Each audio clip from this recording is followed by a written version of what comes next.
So this is my mini rig, and in its prime, this thing was making $5 a day. But with crypto crashing and more miners getting on scene, it's kind of dropped down to about $1.50. But aside from making less money, I think the bigger question is it really worth it to mine with an electric vehicle? One of the key variables is electricity costs. And in this area, depending on the time of day, it could be as much as 56 cents a kilowatt hour. And what the Tesla allows me to do is actually offset that. So I could get really cheap electricity at different times of the day, store it, and use it when it's really expensive. And if you're lucky, you may even find free electricity. All right, so what we got here is a graphics card. We have a mini computer, and this thing's connected to the internet just through a hotspot while we're driving around. And this thing is pulling close to 140 watts while on, and we're getting close to 58 mega hash. This thing could probably do 60 mega hash, but I'm trying not to push it too much so that it's not pulling too much wattage from the car lighter. So let's break down the math. This thing is using 140 watts, and let's say that's being used over 1 hour. And let's also say that we're driving 70 miles per hour on the freeway, and the rate of this car that we last looked was 300 watts a mile. All right, so what this breaks down to is we're actually using only 2 watts every single mile with this miner running. And so really what that's going to take this number is, instead of 300 watts a mile, it's going to take it to 302 watts a mile.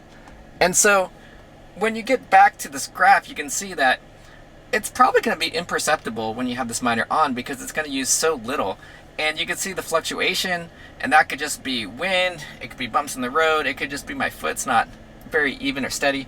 And so it's very, very hard to see and even notice this thing is on while you're driving.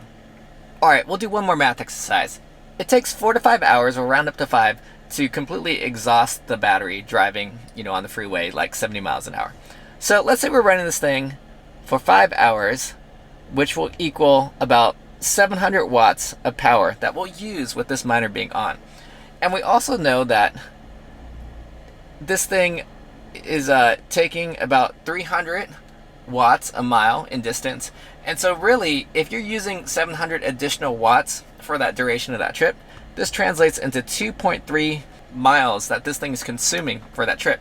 And so really, you're talking about a range of 320 miles that this thing could go, and you're going to about 317 miles of distance. So really, having this miner on, you're not losing much in terms of total distance that your car could have gone. It's not eating up that much energy. All right, so that's our video for today.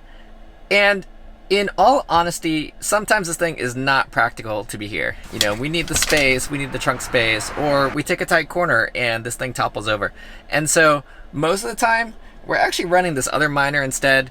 This has an LTE stick, a moon lander, and a Raspberry Pi. So this thing is running and mining Dogecoin 24/7. And so we got this thing going on, and it's very easy to store in our compartment and for it to mine away.